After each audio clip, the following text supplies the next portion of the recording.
অবশেষে আলোকিত হতে যাচ্ছে অন্ধকারে থাকা কক্সবাজার সমুদ্র সৈকতের বালিয়াড়ি। এবার থেকে থাকবে না সৈকতের কোথাও অন্ধকার। আজ শনিবার থেকে ত্রুটিপূর্ণ জায়গায় লাইটিং এর কাজ চালিয়ে যাচ্ছে জেলা প্রশাসন।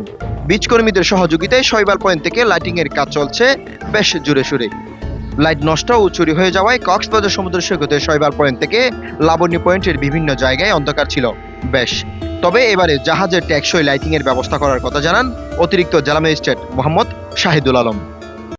এটা আসলে আমাদের রুটিন কাজেরই অংশ। আমরা সবসময় এই মেনটেনেন্স ওয়ার্কটি করে থাকি, কিন্তু গত কিছুদিন ধরে অনেক লাইট একসাথে, কিছু লাইট হয়তো চুরি হয়েছে, কিছু নষ্ট হয়েছে। তো যার কারণে একসাথে অনেক জায়গা একটু অন্ধকার হয়েছে বলে বিভিন্ন জায়গা থেকে আমরাও কাজ করছিলাম। তো এর মধ্যে যে লাইট আমরা চাচ্ছিলাম যে টেকসই হবে এমন লাইট জোগাড় করতে আমাদের কিছুটা সময় লেগেছে, এবং আজকে কাজ শুরু হয়েছে। আপনারা যদি ভিজিট করেন দেখতে পাবেন এই কাজটা চলমান থাকবে। ইতিমধ্যে আমরা প্রায় 20টি ওইরকম লাইট, যা আমরা যেরকম লাইট চাচ্ছিলাম সেটি জাহাজের এক ধরনের লাইট থাকে যেটি এই সমুদ্রের তীরে ভালো কাজ করে টেকসই হয়। লাইটগুলো খুঁজে পেতে বা সংগ্রহ করতে আমাদের সময় লেগেছে, এবং একটু কাজ শুরু হয়েছে। আমরা চেষ্টা করব এখানে যতটি জায়গায় সমস্যা আছে সবগুলো রিপেয়ার করতে। গতকালও অন্ধকারে থাকা শৈবাল পয়েন্ট থেকে লাবণী পয়েন্টের অংশে আজ জ্বলছে লাইট। দীর্ঘদিন সৈকতের এই বালিয়াড়িতে লাইট না থাকায় সন্ধ্যা নামলেই ভুতুড়ে পরিবেশ বিরাজ করছে। অন্ধকারের কারণে পর্যটকদের বিচরণও ছিল না তেমন।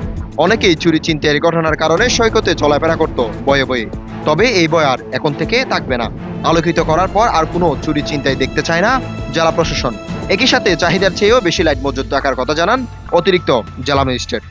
আমার মনে পড়ে না, আমার তো বরং চাওয়া যে এটি যদি, যেহেতু বিষয়টি এরকম আসছে যে অন্ধকার থাকলে ছিনতাই হয়, তাহলে আলো আসলে ছিনতাই চলে যাবে, এটি হইতে হবে। আমরা আলোকিত করার পর কোনো ছিনতাই দেখতে চাই না, এটি হচ্ছে আমাদের অবস্থা। আমরা সেটি আহ সবগুলিকে আলোকিত করব, এবং হচ্ছে এটি আবার মেনটেনেন্স করব, আমরা দেখাশোনা করবো। এবং সবার দায়িত্ব কিন্তু, এই যে আমি আপনার সাথে কথা বলছি, আপনারও একটু দায়িত্ব আছে যে আপনি হয়তো কোথাও দেখলেন যে একটি লাইট নষ্ট হয়েছে, আমাদেরকে ইনফর্ম করলেন।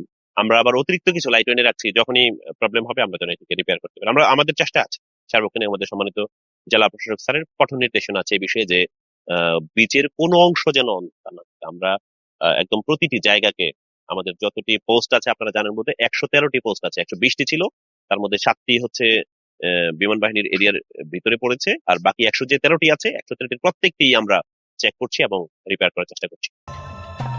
News desk, voice all 24, Cox's Bazar.